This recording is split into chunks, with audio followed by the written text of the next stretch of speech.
नमस्कार, सुजस बुलेटिन में आपका स्वागत है। मैं हूं आपके साथ अश्विनी सरोही। एक नजर हेडलाइंस पर।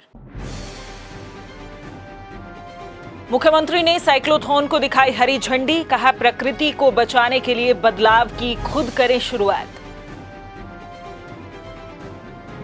मुख्यमंत्री ने शहीदों की वीरांगनाओं और परिजनों को किया सम्मानित, कहा सैनिकों की बहादुरी और वीरांगनाओं का त्याग हमारे लिए प्रेरणा स्रोत। राजस्थान बनेगा मेडिकल टूरिज्म का हब, जल्द आएगी हील इन राजस्थान पॉलिसी। स्वास्थ्य के क्षेत्र में बढ़ेंगे निवेश और रोजगार के अवसर। मुख्यमंत्री श्री भजनलाल शर्मा ने आज जयपुर के एसएमएस स्टेडियम से पर्यावरण संरक्षण के लिए आयोजित साइकिल रैली को हरी झंडी दिखाकर रवाना किया। Ride for a green future, pedal for the planet और चलो प्रकृति की ओर के संदेश के साथ दूसरे साइक्लोथॉन में 12,000 से अधिक युवाओं, महिलाओं, बुजुर्गों और बच्चों ने उत्साह के साथ भागीदारी निभाई। ये साइकिल रैली एसएमएस स्टेडियम से शुरू होकर अल्बर्ट हॉल पर समाप्त हुई। इस अवसर पर मुख्यमंत्री ने कहा कि ऐसे कार्यक्रम पर्यावरण संरक्षण के प्रति हमारी प्रतिबद्धता को दर्शाते हैं और हमें स्वास्थ्य के प्रति जागरूक भी करते हैं। इनसे हम शारीरिक रूप से तो स्वस्थ रहते ही हैं, साथ ही हमारा मानसिक स्वास्थ्य भी अच्छा रहता है। उन्होंने कहा कि बढ़ता प्रदूषण, जलवायु परिवर्तन और संसाधनों का अंधाधुंध दोहन हमारी धरती को दिन प्रतिदिन कमजोर बना रहा है। मुख्यमंत्री ने कहा कि ऐसे में हम सभी का कर्तव्य है कि मिलकर पर्यावरण को बचाने के लिए सार्थक प्रयास करें। जलवायु परिवर्तन जिस तरह से हो रहा है, पर्यावरण के क्षेत्र में ये बहुत बड़ा संदेश देने का काम है। पर्यावरण तो बचाएंगे, लेकिन स्वास्थ्य को भी हम ठीक रख पाएं, इसके लिए इस तरह के कार्यक्रम आयोजित होते हैं। मित्रों, हमें सोचना चाहिए कि हम अगर प्रकृति के साथ छेड़छाड़ करेंगे तो निश्चित रूप से प्रकृति भी छेड़छाड़ करेगी। इसलिए आवश्यक है ऐसे समय में जो साइक्लोथॉन का कार्यक्रम यहाँ इन्होंने रखा है, बहुत ही ऐतिहासिक कार्यक्रम रखा है। इतनी बड़ी संख्या में लोग साइकिल लेकर के घर से निकले हैं और प्रकृति का संदेश देने के लिए जा रहे हैं। ये कार्यक्रम होने चाहिए। इनके माध्यम से हर व्यक्ति को सोचना भी चाहिए कि हम कितना प्रदूषण कर रहे हैं और पर्यावरण के क्षेत्र में हम कितना काम कर रहे हैं। इस अवसर पर मीडिया से बातचीत में मुख्यमंत्री ने सभी प्रदेशवासियों से प्रकृति को नुकसान नहीं पहुंचाने और पर्यावरण के संरक्षण की अपील की।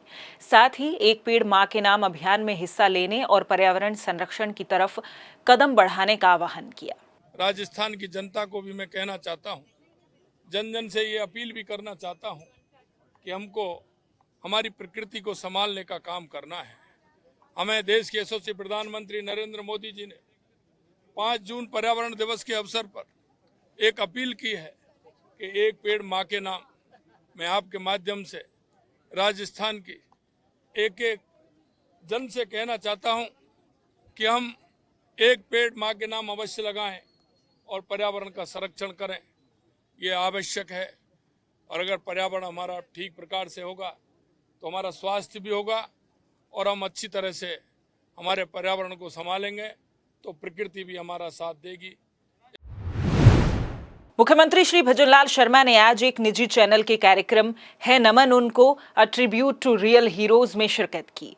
इस दौरान मुख्यमंत्री ने शहीदों की वीरांगनाओं और परिजनों को सम्मानित किया। उन्होंने कहा कि ये कार्यक्रम सैनिकों और वीरांगनाओं के प्रति हमारे दिलों में जो सम्मान और आदर है, उसकी एक सच्ची अभिव्यक्ति है। उनके प्रति हमारी कृतज्ञता का प्रतीक है। उन्होंने कहा कि राजस्थान वीरों की भूमि है। यहाँ की माताओं ने अपने बेटों को और वीरांगनाओं ने अपने सुहाग को देश को समर्पित किया है। मुख्यमंत्री ने कहा कि हमारे जांबाज सैनिक देश के असली हीरो हैं। वे हमारी मातृभूमि के प्रहरी हैं। इन वीरों के अदम्य साहस और हौसले के कारण ही 140 करोड़ देशवासी निश्चित होकर रह रहे हैं। सभी हमारी वीरांगनाएं, उनका परिवार जो इस कार्यक्रम में पधारा है, आया है, उन सभी को मैं शीश झुका करके नमन करता हूं, उनका वंदन करता हूं।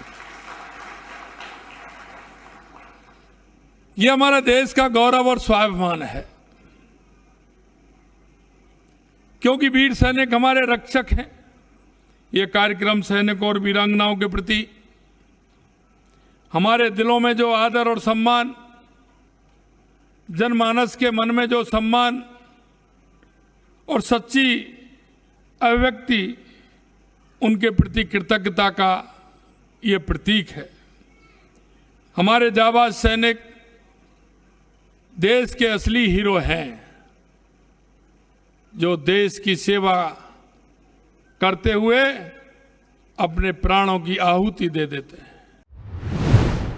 मुख्यमंत्री ने कहा कि प्रदेश सरकार भी सैनिकों और उनकी वीरांगनाओं के कल्याण के लिए कई कदम उठा रही है। दूसरे विश्व युद्ध में भाग लेने वाले सैनिकों और उनकी वीरांगनाओं की मासिक पेंशन राशि 10,000 रुपए से बढ़ाकर 15,000 रुपए कर दी गई है। उन्होंने कहा कि सैनिक कल्याण विभाग के समस्त कार्यों के ऑटोमेशन के लिए वेब पोर्टल शुरू किया गया है। इसके माध्यम से राज्य सरकार की समस्त सुविधाओं और योजनाओं का सीधा लाभ सैनिक परिवारों को मिल सकेगा तथा उनकी समस्याओं का शीघ्र निस्तारण संभव हो सकेगा। हमारी सरकार भी सैनिकों के, उन वीरांगनाओं के कल्याण के लिए हम भी कई कदम उठा रहे हैं। हमारे दूसरे विश्व युद्ध में भाग लेने वाले सैनिकों और उनकी वीरांगनाओं को मासिक पेंशन 10,000 रुपये मिलती थी, जिसको बढ़ा करके हमने 15,000 रुपये भी किया है।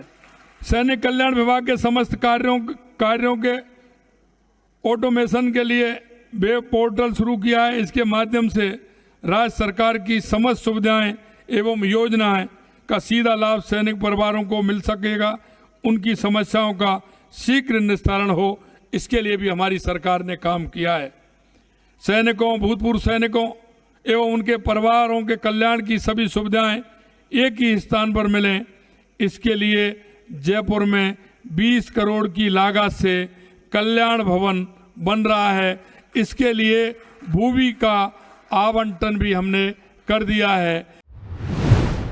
केंद्र सरकार ने प्रधानमंत्री ई बस सेवा के तहत विद्युत आधारभूत संरचना विकास के लिए प्रदेश के 8 शहरों के लिए 100% केंद्रीय सहायता के रूप में 35 करोड़ 84 लाख रुपए की स्वीकृति प्रदान की है। इसके साथ ही प्रधानमंत्री ई बस सेवा के सिविल डिपो आधारभूत संरचना विकास के लिए 7 शहरों के लिए 34 करोड़ 47 लाख रुपए की स्वीकृति देकर प्रथम किश्त के रूप में 8 करोड़ 62 लाख रुपए की राशि जारी की है। मुख्यमंत्री श्री भजनलाल शर्मा ने केंद्र सरकार का आभार व्यक्त करते हुए कहा कि पीएम ई बस सेवा के तहत प्रदेश में ई बसों का संचालन जल्द शुरू होगा। ई बस सेवा के माध्यम से प्रदेश में शहरी परिवहन दक्षता में बढ़ोतरी होने के साथ ही पर्यावरण अनुकूल परिवहन सेवा का भी विस्तार होगा। मुख्यमंत्री श्री भजनलाल शर्मा की पहल और चिकित्सा मंत्री श्री गजेंद्र सिंह खेमसर के मार्गदर्शन में राजस्थान को मेडिकल टूरिज्म के क्षेत्र में आगे बढ़ाने के लिए लगातार नीतिगत फैसले लिए जा रहे हैं।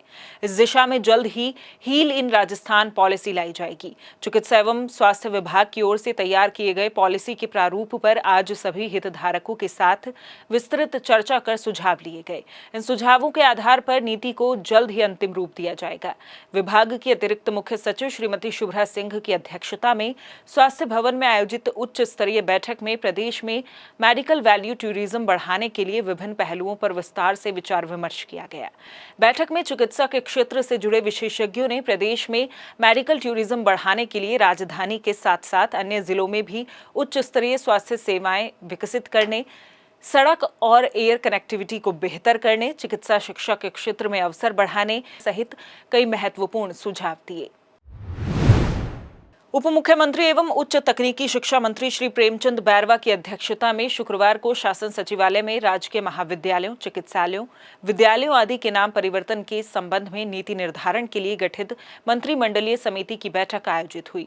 बैठक में नाम परिवर्तन का परीक्षण करने के लिए गठित 3 अधिकारियों की समिति द्वारा प्रस्तुत प्रतिवेदन रिपोर्ट पर विचार विमर्श किया गया। बैठक में श्री बैरवा ने कहा कि विभिन्न राजकीय विद्यालयों, महाविद्यालयों और चिकित्सालयों आदि के नाम बदलने के संबंध में वर्तमान नीति की समीक्षा कर सकारात्मक परिवर्तन किए जाएंगे और आवश्यकता होने पर नए नियमों को भी शामिल किया जाएगा। उन्होंने कहा कि इस संबंध में भामाशाहों, शहीदों और प्रदेश का मान बढ़ाने वाले व्यक्तियों के नाम पर पारदर्शी व गैर राजनीतिक तरीके से नाम परिवर्तन किए जाएंगे। सुजस बुलेटिन में फिलहाल इतना ही, फिर होगी आपसे मुलाकात। तब तक के लिए नमस्कार।